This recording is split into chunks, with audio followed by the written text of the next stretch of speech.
In today's video, we're going to talk about the Flash movie. So, it screened at CinemaCon, and Warner Bros. Decided to screen it all over the world. Now, this does not mean it's the finished product. This does not mean any scenes won't be changed here and there, because remember, Andy Muschietti has a 4-hour cut, so there are things they could still change in between now, being April, and the release date in June. They could change a few things here and there, add the post-credit scenes, etc. So, careful with spoilers. I don't want to ruin your movie-going experience. Although knowing the plot doesn't really ruin anything. So, yo, what is freaking good, YouTube? Voice you here if you're new around. Make sure to subscribe to never miss any of the Marvel, DC, Kaiju, Monsterverse-based content that we try to do on a daily basis. If you could subscribe to the channel, turn notifications on, and let me know down below, are you freaking anticipated? Are you hyped for the Flash movie? Because I am, although based on yesterday's video, a lot of people misinterpreted what I said. So also,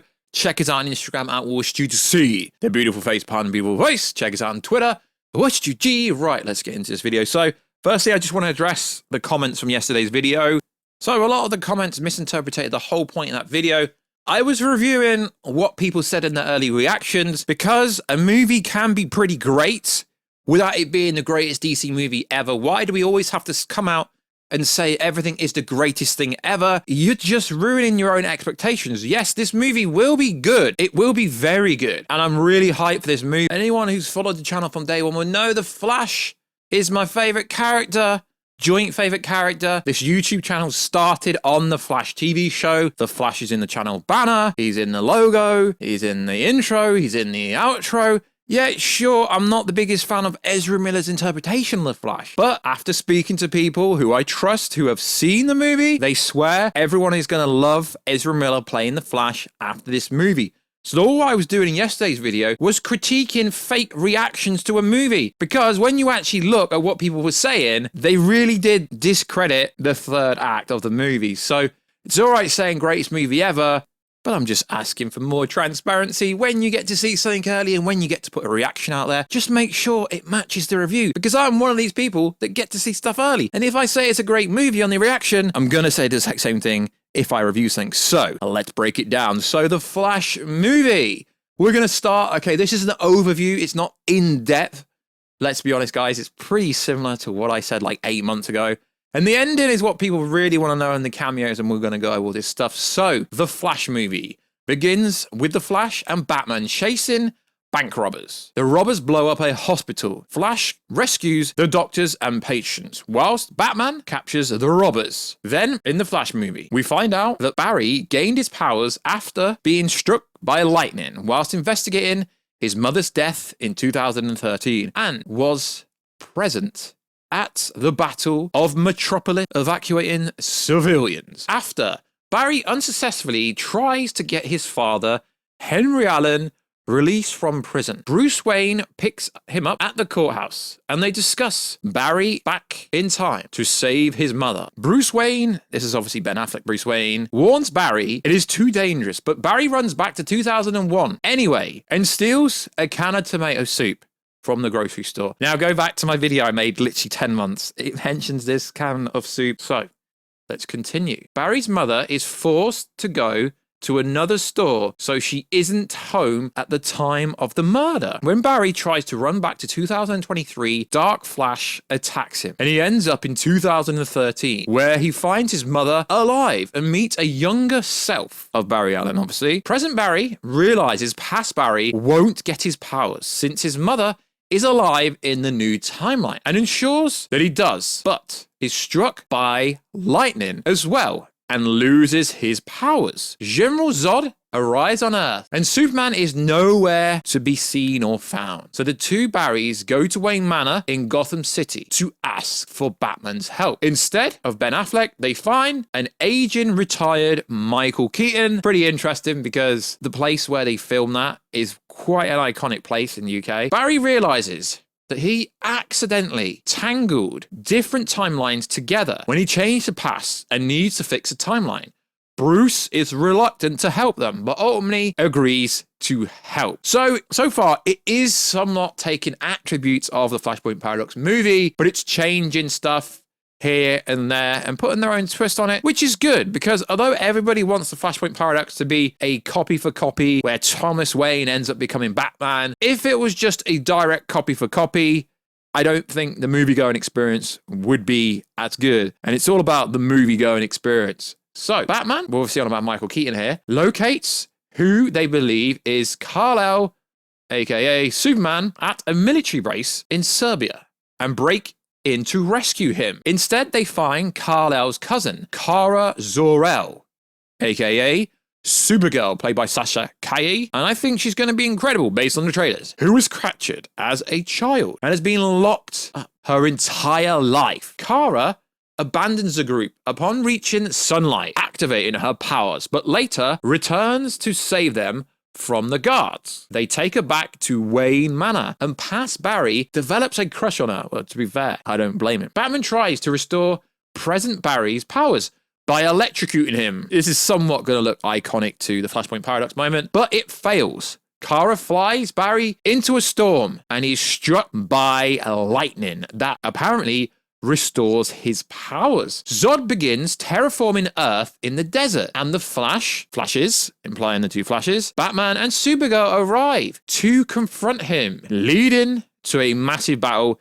It's worth saying that you should already know that Michael Keaton Batman is basically the co-main lead of this movie alongside the two Barrys. The battle ends with, I don't know why it says and or Supergirl dying. I presume it just means Supergirl dies. So it reads like the battle ends with Batman and or Supergirl dying. The Flash travels back in time several times to prevent this without being successful. And that's the whole point. Barry Allen, the Flash, needs to realize he can't keep changing things when it doesn't go his way because it causes a ripple effect, if you like. Present Barry realizes this is a fixed point in the new timeline, but past Barry refuses to accept it and keeps trying until he vanishes into the Speed Force. I mean, this does sound like a pretty cool... I've read this before, obviously. This does really sound like a Flash-based movie, but they're marketing it like it's a Batman, Michael Keaton movie. It's just the marketing for the movie is a little bit weird. I am really looking forward to this movie. I'm a huge Flash fan. I don't understand why I have to say this, because yes, sometimes I've been a little bit negative about the Flash movie, but I'm still supporting it. I'm still covering it a lot on the channel. Dark Flash has spent years traveling through time, trying different permutations without success, and has come to believe he must kill Barry to save the world. Barry realizes he made a huge mistake and tries to race back in time to undo his actions. And this is kind of what the movie's basically about. Barry Allen realizing his mother has to die and he can't change things just because he can run back in time, run forward in time. If he does that, there's always going to be a huge consequence, whether that be from the Black Flash, from the Speed Force Grim Reaper coming to get him. It does sound like a solid movie. The Dark Flash chases him as he considers Barry too dangerous to live, just as the Dark Flash prepares to kill Barry Allen. Past Barry returned from earlier in his timeline and sacrifices himself to save present Barry, being our Barry, being main Barry, causing the Dark Flash to vanish. Flash races back to 2001 whilst doing so. He passes through different timelines, universe, leading to cameos from. Now, it's worth saying that an advertisement marketing trailer for this movie leaked about 5 months ago, and you've already basically seen this kind of scene. Kind of. There's like an image going around, and if you were to put it onto YouTube, it will get like taken down because it's kind of a huge spoiler. But this leads to cameos from Christopher Reeve, Adam West, Linda Carter, Nicolas Cage's Superman, George Clooney, and Teddy Sears, who is from the CW universe, who played Zoom, one of the greatest villains in the Flash TV show ever. I would argue that Zoom was just as good as Harrison Wells' version of the Reverse Flash. So it's really cool they put Teddy Sears there.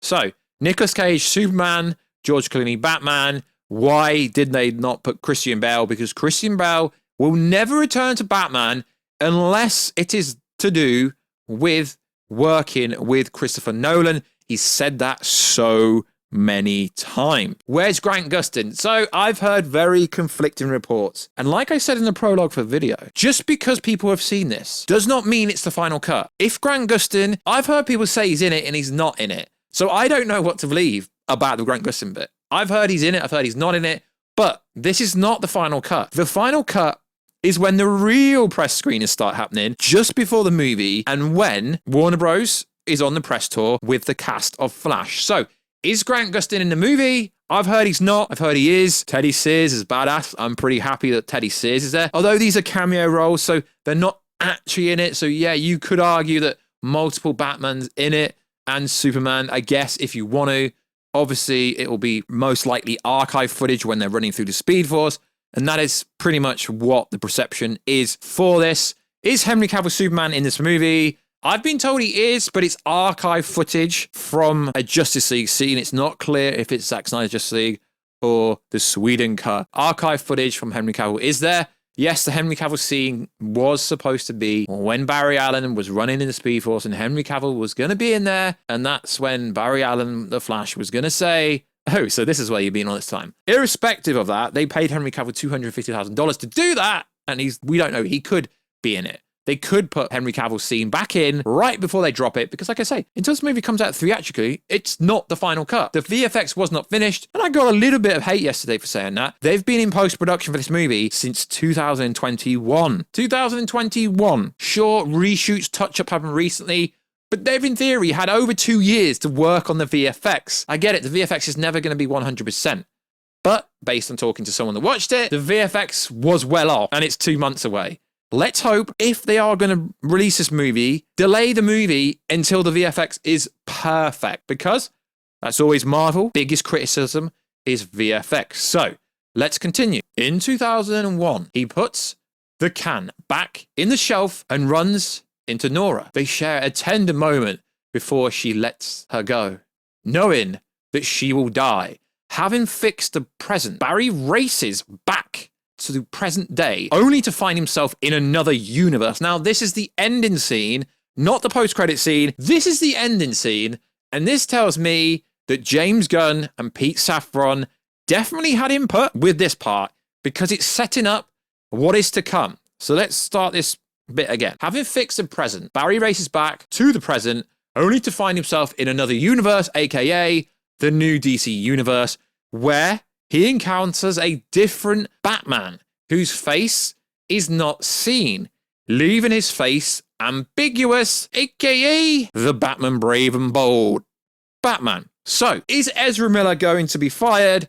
I don't think he is. I think he will be the Flash long term. Why? Because if this movie is on the epic scale that all these insiders and social media influencers that have seen the movie say it's such a great movie, let's just hope they keep the same energy when they can talk spoilers publicly, because let's be honest, all these people have been talking spoilers privately. But when they can talk spoilers publicly, let's hope they keep the same energy about it being the greatest DC movie ever, etc. So, it is to set up a new Batman, and like I said, I do not believe Ezra Miller will be replaced now because of this ending scene. They're setting him up to be the face of the Flash, which, if he delivers in this movie, like I keep saying, at the moment, I don't think he's a great Flash, but he's playing 2 different variations of the Flash in this movie, so I could change my opinion massively. But either way, it's setting up a new Batman. Ending has been left ambiguous. Obviously, the original ending was going to be Ben Affleck Batman was going to be lost in time somewhere. It was going to be a reverse Batman versus Superman, where Batfleck was going to be saying, "We're stuck in time, Barry Allen, come find us, we need your help." Obviously, that was going to be a play on the BVS scene when Ezra Miller said, "Lois is the key, Batman. Lois is the key." That was the original ending. And then there was going to be a scene with every Justice League member, including Henry Cavill Superman, including Jason Momoa Aquaman, including Gal Gadot Wonder Woman, to set up a crisis Justice League scene down the road.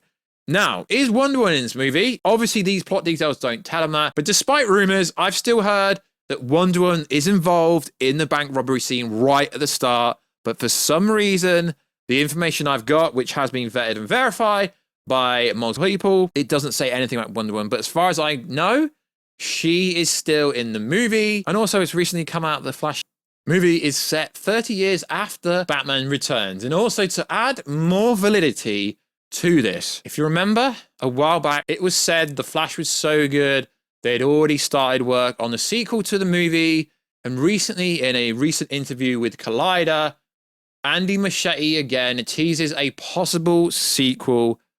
If this movie does close to $1 billion, and it's not a guarantee just because it's coming out in China, let's be honest, if you actually look at the Chinese market, look at the numbers they've done recently, they haven't been great. And also, when you put a movie in China, they take a bigger box office percentage. But Andy Muschietti recently said the following. We didn't talk about it.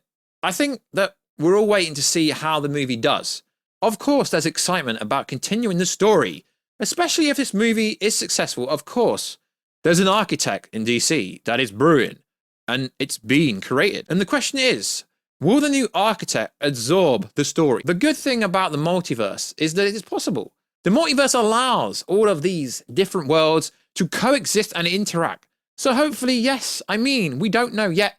That's the truth. Okay, so you've got a scene at the end of the movie where it's setting up the new Batman, being very ambiguous, not showing his face. It's clear this is setting up another movie. It's clear it's setting up whoever is going to be the Batman in Batman Brave and the Bold will show up eventually. So yeah, I do believe this confirms there is going to be a second Flash movie. It's worth saying that apparently the script was already wrote. So whatever James Gunn, Pete Safran and David Zaslav overall plans are, they're going to have to change it slightly, I guess. But nothing in this movie actually stops a sequel for The Flash. And obviously, I hope this movie makes all the money it can possibly make because I'm a huge Flash fan. Literally, I'm a massive Flash fan. And from the most recent information that we went over about the plot leak, I am more excited for that. But at the end of the day, it's still pretty similar to the information we went over about a year ago. If you really want to go back and look, you can look. So the original ending was kind of different. So what was going to happen in the original ending was they got back to the normal timeline. Henry Allen is innocent and was freed. Michael Keaton shows up. Supergirl shows up. He's like, I put the can back. How are you here? And they say something like, well, maybe you can explain it all to us. And the movie ends. And they did have a post-credit scene, which was Barry helping Aquaman out of the bar whilst drunk. Goes home, finds a video message on his computer from Ben Affleck saying, we need your help, which is what I said earlier in the video. So most of the original plot leak is still real. The big fight happens with both the Flash's Supergirl, Michael Keaton fighting Zod and the Kryptonians. And if you look at the Japanese trailer, the most recent trailers, the international trailer, which is a Japanese trailer, it all backs everything in every test screen, right, has backed up this plot leak from the most recent test screening. They haven't changed the movie that much. It's just I didn't want to go over a real in-depth plot leak from a screener a couple of months ago because, like I said, the main narrative of the information coming out from the CinemaCon screening is basically the same as what the original one says, with a few minor differences here or there. So like always, guys, check us out on Instagram at WarStew to see the beautiful face behind the beautiful voice. Check us out on Twitter, WarStewG, and it's worth saying that it kind of doesn't really specifically say if Michael Keaton Batman dies and if Supergirl dies, because in the original information, Michael Keaton was wounded and assumed that he dies, right? And in the other information from the original one, it cuts to a desert scene from Man of Steel, you know, the Man of Steel timeline, but obviously we're talking about a Flash movie. They explain Superman is dead and Zod kills General Manhunter, and they decide to use the world engine in the desert instead of the city. So there's so many comparisons that are basically the same. So one of the most pinnacle parts is the lightning scene. So in the original take, read like this. They prepare to fight. Modern Barry tries to recreate the accident at Wayne Manor with Bruce, but it fails. Supergirl flies him into the sky and lightning strikes him into the ground. He gets his powers back. So, like I said, there is so many details that are similar, but in the original information, it makes it clear and they explain why Superman is dead, that he died leaving Krypton as a baby, technically. So that is still in there. But yeah, we've pretty much gone over the whole movie, which a lot of people wanted. So don't get mad down below. I think this movie sounds incredible. So like always, guys, check us out on Instagram at WarStew to see beautiful face behind the beautiful voice. Check us out on Twitter, WarStewG, and I will catch you in another video very soon. Catch you later.